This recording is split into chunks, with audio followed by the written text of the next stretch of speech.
Welcome back ناظرین. جیسے کہ بریک پہ جانے سے پہلے ہرل صاحب کے لیے ایک کویشچن چھوڑا تھا. ہرل صاحب، ابھی آج ہم نے دیکھا کہ 3 لوگوں کی جو سیٹس ہیں ان کو خالی قرار دیا گیا ہے، نشستیں خالی قرار دے دی گئی ہیں. الیکشن کمیشن نے نوٹیفیکیشن جاری کر دیا ہے. اب یہ تینوں اس میں ایک پنجاب اسمبلی کے جو ہیں وہ اپوزیشن لیڈر ہیں. اب تحریک انصاف کو یہ پتہ تو ہے آلریڈی کہ ان کے تقریباً 75 کے قریب، یہ بیرسٹر گوہر نے بھی کل پرسوں ایک ٹی وی انٹرویو میں ایڈمٹ کیا کہ اتنے ان کے ایسٹیمیٹ ہے کہ لوگ جو ہے نااہل قرار دیے جائیں گے اسمبلیوں کے اراکین. پرابلم یہ ہے کہ آنے والے دنوں میں جو میرے سورسز ہیں، جو میری اطلاعات مجھ تک پہنچی ہیں، ان کے مطابق فیصل آباد ATC سے بھی ایک فیصلہ آ رہا ہے، اور جس میں تقریباً 10 سے زیادہ لوگ ہیں جن کو نااہل قرار دیا جائے گا یا جن کو سزائیں دی جائیں گی. جیسے وہ سزا ہوگی تو پھر نااہل تو پھر وہ ہو ہی جائیں گے. کتنی مشکلات آنے والے دنوں میں دیکھ رہے ہیں؟ یہ فیصل آباد کا بھی ہے، اسٹیپ بائی اسٹیپ اب آتے جا رہے ہیں فیصلے، اور ایسا لگ رہا ہے بیک ٹو بیک اب یہ سلسلہ شروع ہو گیا اور کچھ عرصے میں نپٹا دیا جائے گا.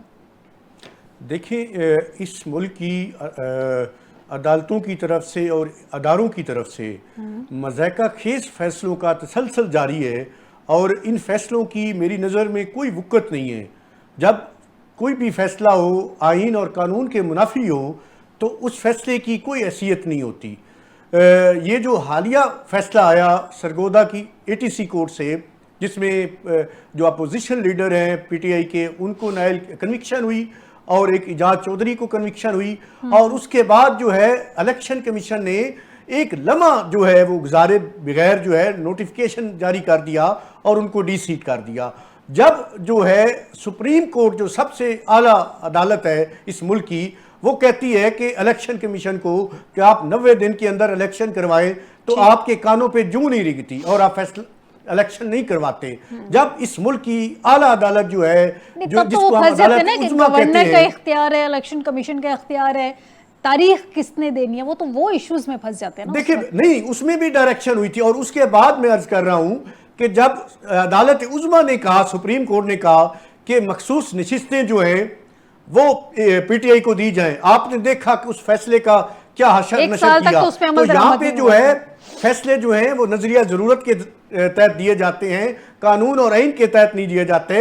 اور اگر آپ اس فیصلے کو اٹھا لیں، اس فیصلے کے پیرا 40 میں لکھا ہوا ہے، یہ جو ابھی کنوکشن ہوئی ہے، چونکہ اعجاز چودھری نے اور ملک احمد نے اس بات سے انکار کیا ہے، اور یہ انہوں نے کہا ہے کہ ہم جو ہے تحریک انصاف سے علیحدگی سے انکار کرتے ہیں، ہم پریس کانفرنس کر کے یہ نہیں کہتے کہ ہمارا کوئی تعلق نہیں ہے، لہٰذا ان کو اس وجہ سے کنوکشن کر رہے ہیں ہم. یہ دیکھیں، یہ کوئی جواز ہے؟ اس کا مطلب ہوا کہ آپ 9 مئی کا بہانہ بنا کے، اور PTI جو ہے اس کے وابستگی جو ہے وہ آپ کا نشانہ ہے. بہانہ 9 مئی ہے، PTI سے وابستگی ان کا نشانہ ہے، تو یہ ان کا فیصلہ بتا رہا ہے. تو یہ کہاں کیا قانون، آپ کا قانونی تقاضے پامال کیے ہیں. بدقسمتی ہے، اس طرح نہیں ہونا چاہیے. یہ آپ درست کہہ رہے ہیں کہ جن لوگوں نے پریس کانفرنسز کر دی، جن لوگوں نے ان سے اظہار لا تعلقی کر دیا، ان پہ چاہے جتنے مرضی کیسز ہیں، ان کو نہ تو گرفتار کیا جا رہا ہے نہ چھیڑا جا رہا ہے. جو تحریک انصاف ابھی ہیں، تھوڑا سا پھر میرے خیال میں بیلنس ہونا چاہیے تھا. پریس کانفرنس کر دینے کا مطلب یہ نہیں ہے کہ آپ پہ جو کیسز ہیں وہ ختم ہو جائیں گے، کیسز پھر ان پہ بھی چلتے رہتے ہیں. دیکھیں کچھ لوگوں کو انہوں نے ہروایا فارم 47 کے ذریعے، پھر اس کے بعد کوئی بتا دے مجھے PTI کا جو جس نے الیکشن لڑا ہو اور وہ 9 مئی میں یا کسی اور مقدمے میں اس کا وہ نامزد نہ ہو، کوئی ایسا بتا دے مجھے. ایک آدمی بھی نہیں ہے. اس کے بعد جو ہے جو باقی کچھ جو جن کو ہرانے میں یا ناکام کرانے میں یہ ناکام رہے، پھر ان کو انہوں نے اب عدالتوں کے ذریعے نائل کروانا ہے، کیونکہ وہ مینج نہیں ہو سکے. کچھ لوگ جو ہے وہ آپ نے دیکھا کہ کس طرح وہ جو ریٹرننگ آفیسرز تھے ان کے دفتروں کے بعد عوام لے کے پہنچ گئے، فارم 45 لے کے پہنچ گئے. لیکن جب وہ مجبوری کے عالم میں ان کو نوٹیفائی کرنا پڑا ایز اے ریٹرن کینڈیڈیٹ، تو پھر عدالتیں جو ہیں وہ کس کام کے لیے ہیں؟ وہ بھی تو اسی کام کے لیے نا، کہ وہ بھی آج کل طاقتوروں کے اشاروں پہ چلتی ہیں. اس ملک میں جو ہے اب جو ہے عدالتیں جو ہے، عدالتوں کے پاس کوئی آپشن چھوڑا نہیں ہے نا. 26ویں آئینی ترمیم کے بعد عدالتوں کے پاس آپشن کیا ہے؟ آپ کا آئین جو ہے وہ سیپریشن آف پاور کہتا ہے، عدالتیں آزاد ہوتی ہیں، لیکن بدقسمتی ہے اب اس ملک میں عدالتیں جو ہیں آئین کا ایک ادارہ بن کے رہ گئی ہیں، سوری اس کا حکومت کا.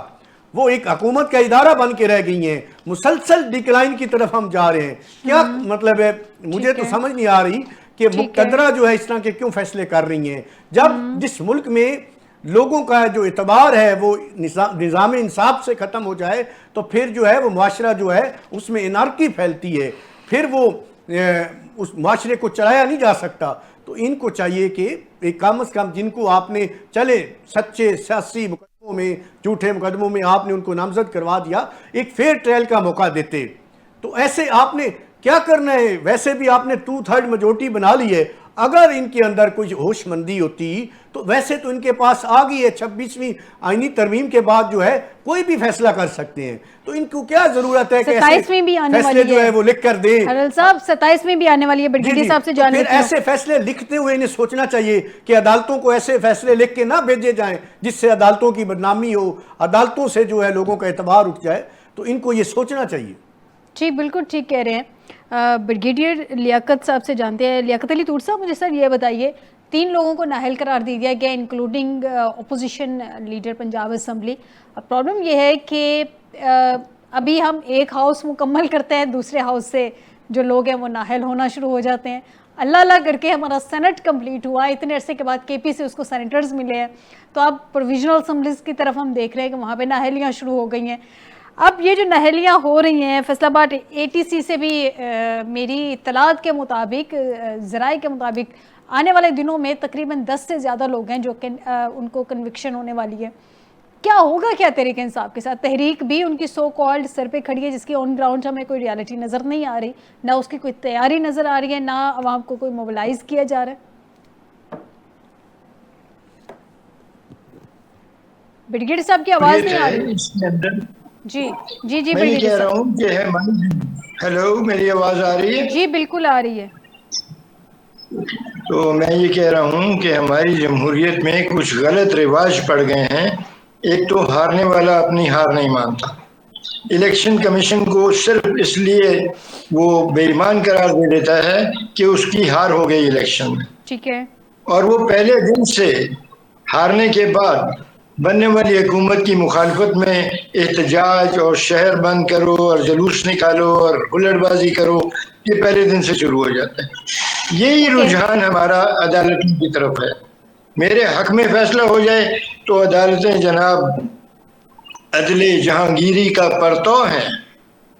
عدالتیں کرتبہ کے قاضی والی انصاف کر رہے ہیں. اگر میرے حق میں فیصلہ ہو جائے, میرے خلاف فیصلہ ہو جائے تو عدالتوں کے اوپر سے عوام کا اعتبار اٹھ جائے گا. عدالتیں صحیح فیصلے نہیں کر رہے. اور بدقسمتی سے ہماری عدالتوں کی بھی یہ تاریخ ہے کہ 45 سال کے بعد اپنے فیصلے بدل لیتی ہیں. سر 45 سال کے بعد ان کو احساس ہوتا ہے کہ انہوں نے غلط فیصلہ دیا تھا, لیکن چونکہ ماضی میں جا کے وہ تبدیل نہیں کر سکتے تو ریگریٹ رہتا ہے. آج جس کے خلاف فیصلہ ہو رہا ہے اس کو بھی 45 سال کی امید ہونی چاہیے کہ وہ فیصلے 45 سال کے بعد کوئی آ کے ان کو الٹ دے گا. ہمارے ہاں نظام انصاف کے اندر بڑی خامیاں ہیں اور نظام جمہوریت کے اندر بھی بڑی خامیاں ہیں. ہمارا مزاج ابھی تک جمہوری نہیں بنا. یہ من اپنا پرانا پاپی ہے, یہ برسوں میں نمازی نہیں بنا. 78 برس گزر گئے, ہماری جمہوریت سنبھل نہ سکی. اور ہم آج بھی یہی کہتے ہیں کہ جو ہار گیا وہ اس لیے ہارا نہیں کہ لوگوں نے اس کو ووٹ نہیں دیا, اس لیے ہار گیا کہ اس کو ہروایا گیا ہے. یعنی جو آپ کے بندے جیت گئے وہ جیت گئے میرٹ پر, اور جو آپ کے بندے ہارے ان کو ہروایا گیا ہے. یہاں پہ ایک کوشچن لے لیں, کیا اگر یہ کانسیپٹ ہے کہ جو ہار گیا ہے اس کو ہروایا گیا ہے اور جو نہیں جیتا اس کو جتوا دیا گیا ہے, کیا یہ کانسیپٹ غلط ہے؟ جی بالکل غلط ہے, یہ نہیں ہونا چاہیے. ہمیں خوش دلی سے اپنی ہار ماننی چاہیے. آپ دیکھیے, آپ نے جو نظام رکھا ہوا ہے کہ حکومت اپنی میعاد پوری ہونے سے 4 مہینے پہلے ہٹا دی جاتی ہے اور نگران لے آئے جاتے ہیں. حالانکہ یہ لوگ جو الیکشن لڑ کے حکومت بنا رہے ہیں یہ کہنے کو تو صادق اور امین ہے, سکہ بند ہے, ان پہ صادق اور امین کی مہر لگی ہوئی ہے. مہر الیکشن کمیشن نے لگائی ہے یا پھر سپریم کورٹ نے لگائی ہے, اعلیٰ عدالتوں نے لگائی ہے کہ یہ صادق اور امین ہے. ان صادق اور امینوں کو ہم 4 سال اور 8 مہینے کے بعد کہیں گے کہ تم بے ایمان ہو